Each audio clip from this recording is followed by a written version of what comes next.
Hello, bienvenue dans ce nouvel épisode de Tourism Marimi. C'est le premier de 2021, alors déjà je voulais te souhaiter une très bonne année. Le seul avantage d'avoir eu une année 2020 pourrie, c'est que ce sera pas très difficile d'en passer une meilleure cette année. Essayons de voir le positif. Aujourd'hui j'avais envie de te faire un épisode un peu plus chill, pas d'intro, pas de musique, pas d'invité, juste moi qui parle. Alors je te rassure, j'ai quand même du contenu intéressant à te partager. Je vais d'abord commencer par t'expliquer un peu la genèse de ce podcast, comment je l'ai créé il y a maintenant 4 mois, et ensuite je t'annoncerai une nouvelle qui devrait beaucoup t'aider si tu es actuellement en recherche d'emploi dans le secteur du tourisme. Alors ce qu'il faut savoir sur le podcast, c'est que je l'ai créé courant août 2020, alors que j'étais dans une période de chômage partiel qui commençait à être assez longue. Je travaillais dans une agence de voyage, j'étais chargée des réseaux sociaux, et ça fait plus de 2 ans que je me spécialise sur ce créneau parce que j'adore créer du contenu. Et comme ça faisait un petit moment que je me retrouvais sans activité, j'avais envie de créer quelque chose en dehors de mon travail, quelque chose qui me permettrait aussi de continuer à développer mon expertise et à progresser, à être plus libre aussi et à pouvoir tester davantage. Donc ça faisait un moment que je réfléchissais à ça. Et au départ, j'ai vraiment eu du mal à trouver ce qui me correspondait. J'avais pensé à plusieurs formats, que ce soit le blog, les vidéos, mais au final, je me suis rendu compte que j'écoutais beaucoup de podcasts et que j'adorais ça, notamment les podcasts avec des interviews. Et je me suis dit que ça serait une super idée d'adapter ce concept en interviewant des professionnels du tourisme et des étudiants.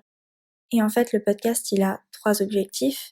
Le premier, c'est de potentiellement aider les personnes qui sont étudiantes, par exemple, dans le secteur du tourisme ou qui sont en reconversion, qui savent qu'elles sont intéressées par ce secteur, mais qui ne savent pas encore exactement quel métier elles souhaiteraient faire. Le but du podcast, c'est vraiment d'interviewer des personnes au profil très différent, avec des métiers différents, pour montrer en fait la richesse du secteur et montrer que le secteur du tourisme, c'est pas que des agents de voyage, par exemple.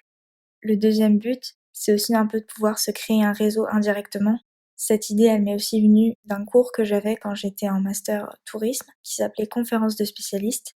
Et en fait, chaque semaine, on avait une conférence avec justement un professionnel du tourisme qui nous présentait un projet sur lequel cette personne travaillait et qui était généralement très innovant, ou du moins duquel on pouvait tirer beaucoup de leçons et beaucoup d'enseignements.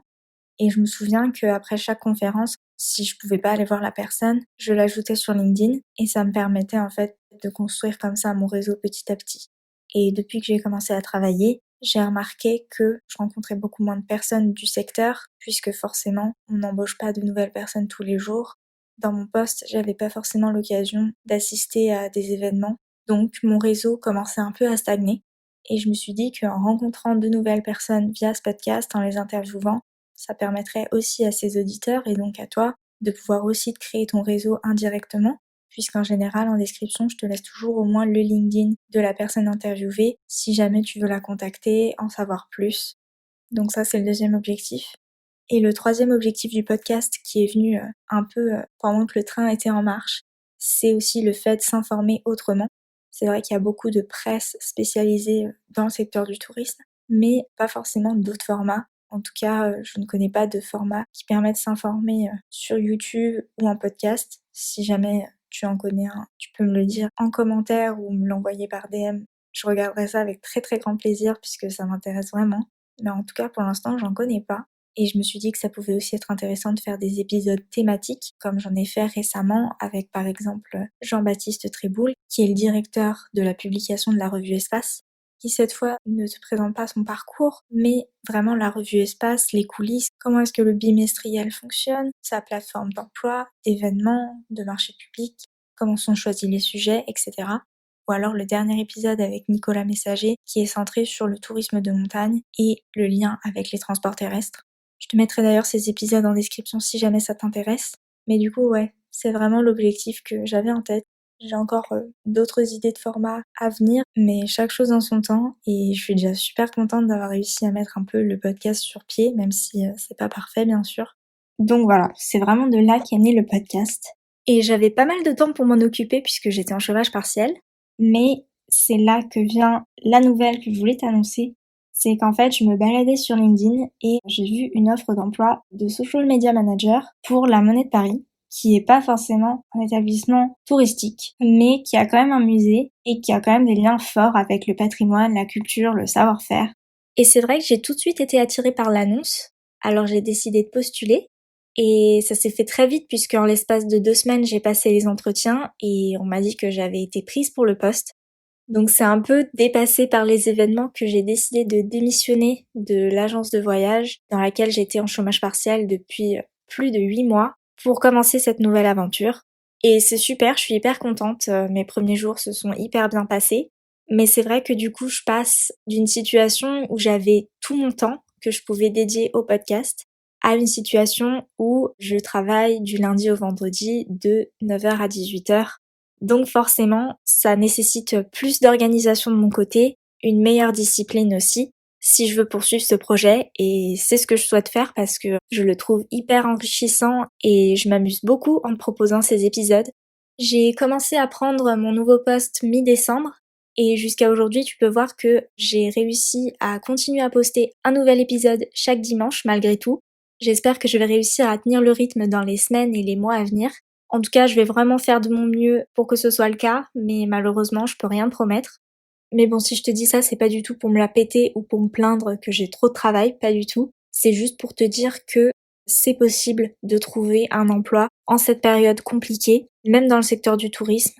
Alors après, tu peux me dire que moi j'ai un petit peu triché, puisque c'est vrai que la Monnaie de Paris, c'est pas forcément une institution touristique en premier lieu. Mais voilà, je suis personne, j'ai pas forcément non plus un réseau de dingue, même si j'essaye de le développer, notamment via ce podcast. Ça fait qu'1 an que je suis diplômée, donc je suis dans la même galère que tout le monde. Donc si je peux le faire, toi aussi tu peux le faire. Et c'est pour ça que je voulais te partager un peu plus la manière dont j'ai postulé, en espérant que du coup ça puisse t'aider dans tes propres candidatures, avec des petits détails qui bout à bout font vraiment une différence et peuvent te permettre de trouver un stage, une alternance ou un emploi, peu importe le contrat que tu recherches. Donc déjà, j'ai trouvé cette annonce sur LinkedIn. C'est du vu et du revu, mais c'est vraiment un des meilleurs sites, je trouve, avec Welcome to the Jungle et aussi Osco. J'avais fait un post Instagram, un carrousel, où justement, je t'avais listé tous mes sites d'offres d'emploi préférés. Et ces 3-là en font partie, enfin je pense que c'est mes 3 préférés. Après, il y a aussi celui de la revue Espace dont on parlait avec Jean-Baptiste Tréboul. Et il y a aussi Click and Tour, Job Tourisme. Il y en a vraiment pas mal, mais c'est vrai que jusqu'à présent, j'ai trouvé tous mes stages, mon alternance et mes 2 contrats en CDI sur soit LinkedIn, soit Welcome to the Jungle. Et donc là, ça a été grâce à LinkedIn.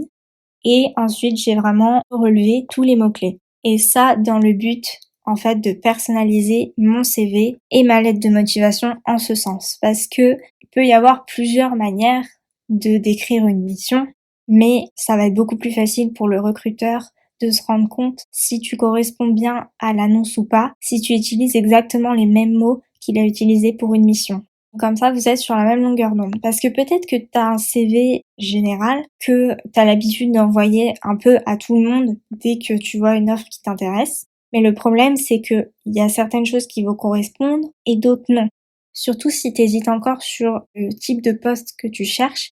Forcément, pour que ça rentre sur une page, tu es obligé de faire des choix.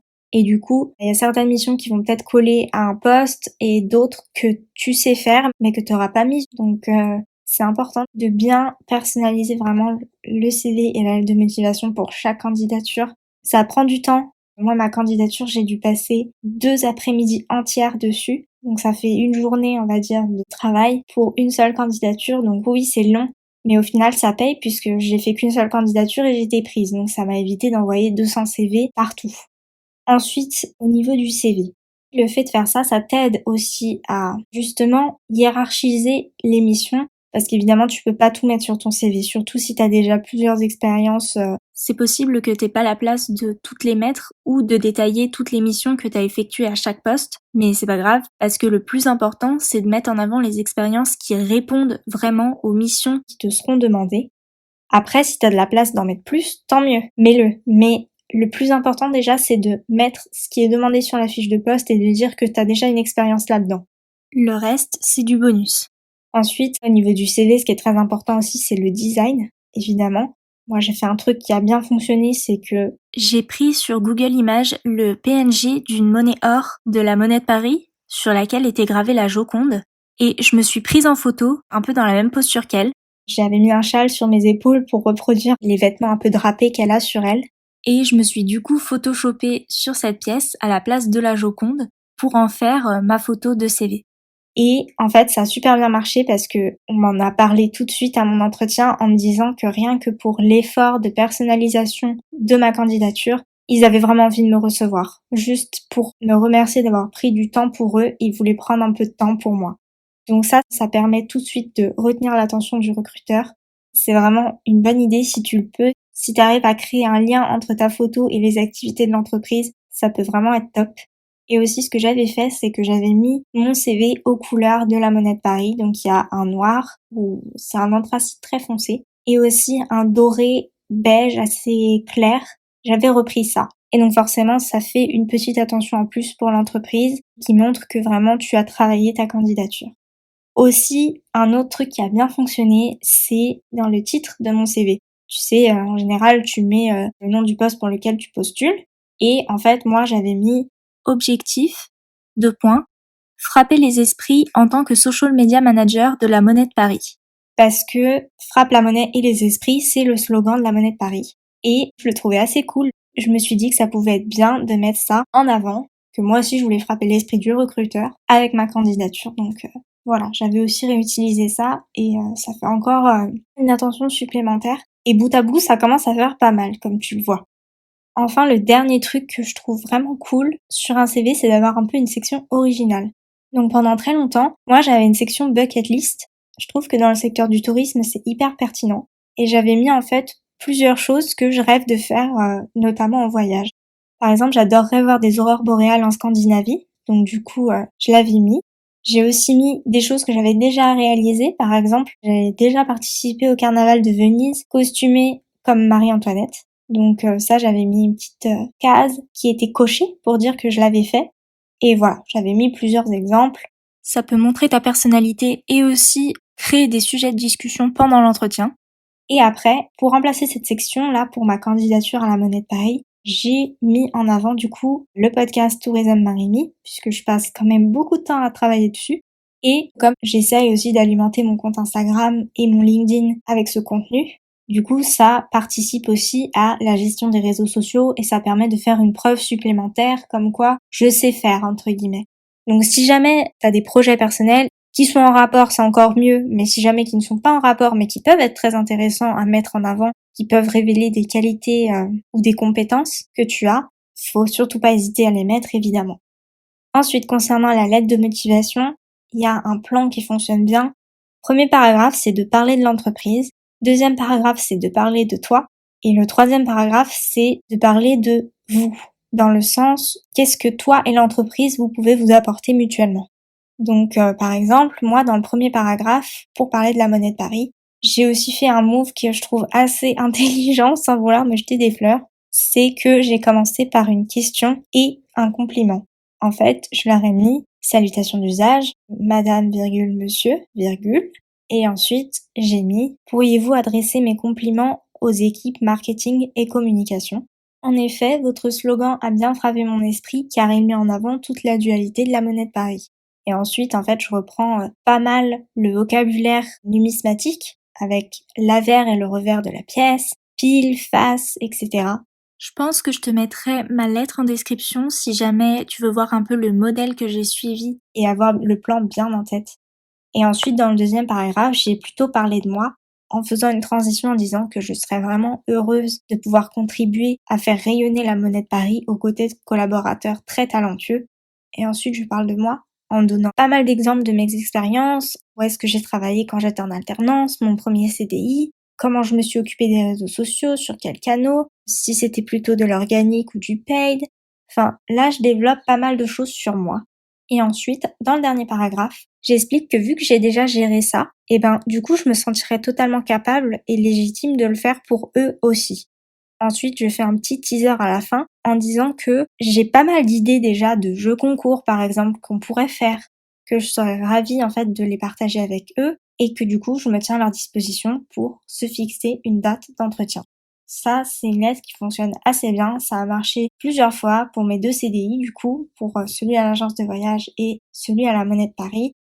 Et dernière chose pour la lettre de motivation, si jamais t'as pas de deadline pour postuler et que tu vois que l'annonce a été postée assez récemment, par exemple, et qu'il n'y a pas de risque que les candidatures ferment demain, par exemple, le mieux, c'est de relire ta lettre et ton CV le lendemain, enfin, une journée où vraiment tu n'auras rien fait dessus pour avoir vraiment l'esprit clair parce que, en fait, quand t'es trop à relire et relire encore la même phrase, vu que tu viens de l'écrire et que tu viens de passer pas mal de temps dessus, tu vois plus les fautes ou alors tu vois plus qu'il manque un mot parce que t'es tellement dedans. Donc n'hésite pas, si c'est possible, à relire tout le lendemain une fois que t'as pris du recul sur ce que t'as écrit.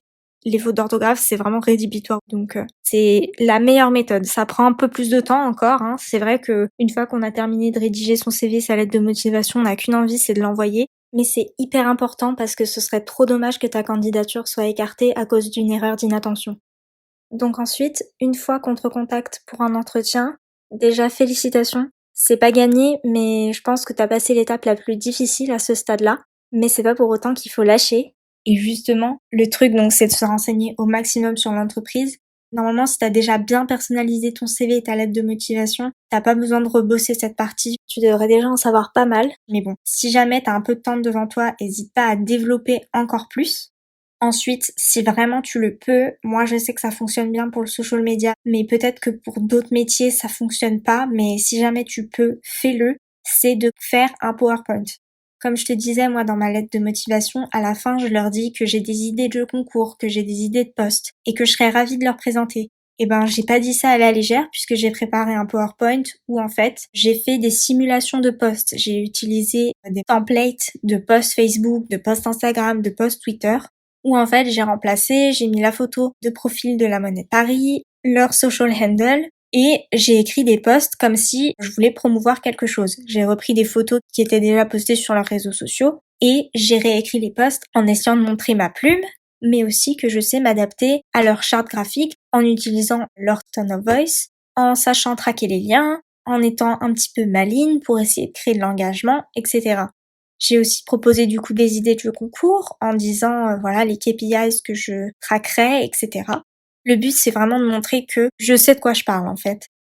Après, un truc qui est pas une révolution mais c'est vraiment vraiment très important, c'est de bien préparer des questions.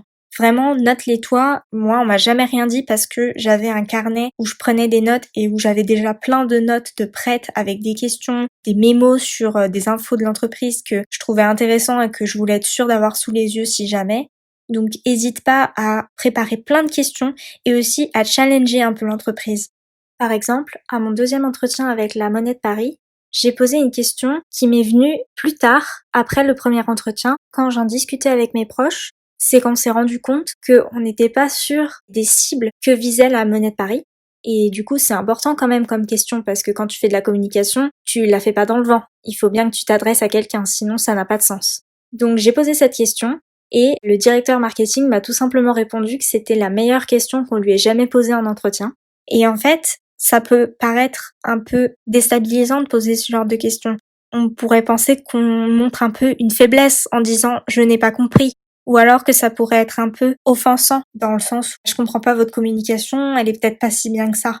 Mais au final, ça montre que tu t'es vraiment intéressé à leur communication, que tu as vraiment fait une analyse détaillée et que tu vois aussi en fait les priorités et les points les plus importants. Donc voilà, c'est une bonne stratégie de poser plein de questions, peu importe que ce soit sur le poste, mais aussi sur l'équipe ou aussi par exemple sur tes conditions de travail. C'est à toi de voir si tu le sens bien avec les personnes, mais faut pas hésiter à poser toutes les questions. Et aussi, ça montre que t'es pas forcément en position d'infériorité entre guillemets, que tu cherches mais que tu vas pas accepter n'importe quoi non plus, tu vois. C'est important et je pense que ça peut aussi te rassurer si t'es une personne un peu comme moi qui est un peu stressée, de te dire on est sur un pied d'égalité. Moi, je recherche un emploi, mais eux, ils recherchent un employé. Ça marche dans les deux sens. C'est une discussion et pas un interrogatoire où tu dois te plier aux règles de l'employeur, etc. C'est pas du tout le cas. Après, pour répondre aux questions un peu bateau, du style où est-ce que vous vous voyez dans 5 ans, quels sont vos défauts, etc., sois honnête. C'est vrai que c'est des questions très classiques, du coup on trouve un peu des réponses types partout sur internet. Mais comme le disait Elodie Kim que j'avais interviewée, qui était assistante des ressources humaines au Ritz Paris, en fait c'est pas les réponses d'internet qui vont convenir forcément. Parce que déjà chaque recruteur est différent, donc les réponses ne vont pas forcément convenir à cette personne nécessairement, et elles ne vont pas non plus convenir à toi qui tu es en tant que personne non plus. Donc sur ces questions-là, moi je te conseille d'être toi-même. N'hésite pas à mettre en avant ton opinion. Ça peut vraiment montrer qui tu es, que tu as aussi une façon de penser qui peut être différente et qui peut apporter quelque chose à l'entreprise. Donc faut pas hésiter à mettre ça en avant non plus. Après, tu vas peut-être me dire que justement si ta façon de penser est radicalement différente de celle du recruteur, ça peut te coûter l'emploi. Mais au final, j'ai envie de te dire, limite cet argument il est pas valable parce que au contraire, tant mieux si le recruteur t'élimine à cause de ça, puisqu'il y a bien un moment où tu vas finir par être toi-même, ou alors si tu caches ta vraie nature au travail, il y a un moment où forcément ça va te peser, tu vas pas te sentir à l'aise avec les autres employés parce qu'ils auront pas du tout la même mentalité que toi ou quoi, et au final, tu pourrais obtenir le job en étant diplomate entre guillemets, mais tu serais pas heureux. Donc peut-être qu'au final, tu devras retrouver un autre emploi et repasser par cette case. Donc autant être honnête tout de suite, savoir si vous êtes sur le même état d'esprit dès le début, et comme ça, pas de surprise une fois que tu commenceras à travailler. Et d'ailleurs, par rapport à ça, pour conclure, je voudrais juste te dire que si jamais t'as donné ton maximum sur une candidature pour un poste qui pour toi te semblait vraiment le poste de tes rêves, si t'as pas été accepté, dis-toi que en fait ce poste il était pas pour toi et qu'il y a quelque chose de mieux qui t'attend. Sur le moment c'est vraiment dur, je te l'accorde, et c'est difficile de le voir comme ça, mais je t'assure que c'est vrai. Pour ça, il suffit que tu regardes un petit peu en arrière, toutes les fois où quelque chose ne s'est pas passé comme prévu, et tu vas sans doute te rendre compte qu'au final, si cette chose s'était passée, tu serais passé à côté d'une autre qui t'a sûrement apporté beaucoup de choses et que tu ne regrettes probablement pas. Après, si ça n'a pas fonctionné, tu peux demander au recruteur pourquoi. Après, parfois, les réponses qu'il te donne, c'est pas forcément très personnalisé et très instructif, et ça peut te remettre en question alors qu'il n'y a pas vraiment lieu de le faire. Et surtout, il faut pas que tu te décourages. Jamais. Tu vas forcément finir par y arriver et par trouver l'emploi qui est fait pour toi. Ça prendra plus ou moins de temps, mais ça se fera. Donc voilà, c'est à peu près les conseils et astuces que j'ai utilisés pour ma candidature à la Monnaie de Paris et qui m'ont permis du coup d'avoir le poste en vraiment one shot. C'est la seule annonce à laquelle j'ai postulé. Il y a eu une part de chance, un espèce de concours de circonstances qui fait qu'ils recherchaient quelqu'un très rapidement, que j'ai pas eu à faire de préavis, mais je pense qu'il y a aussi ma candidature qui a joué, le fait que j'ai montré que j'étais très motivée, que j'avais fait beaucoup de recherches, que je savais de quoi je parlais, que j'étais proactive avec mon PowerPoint par exemple.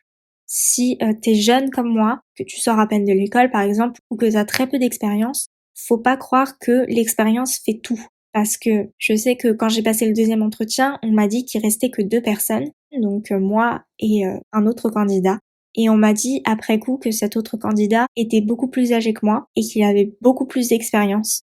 Et pourtant, c'est quand même moi qui a été choisie au final, donc l'expérience ça fait pas tout.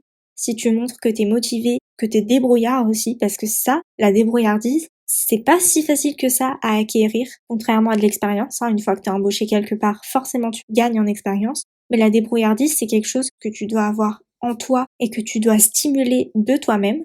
Donc vraiment, ne perds pas espoir. Je pense revenir vers toi avec d'autres épisodes solo comme celui-ci, mais peut-être avec des focus plus spécifiques sur chaque partie d'une candidature, avec par exemple tous mes conseils pour faire ton CV, tous mes conseils pour faire ta lettre de motivation ou pour préparer ton entretien. Parce que c'est vrai que j'ai pas utilisé toutes les astuces que j'ai en stock, entre guillemets, pour ma candidature pour la Monnaie de Paris. Parce que parfois, en fait, il y a certains conseils qui sont pas forcément applicables dans certains cas.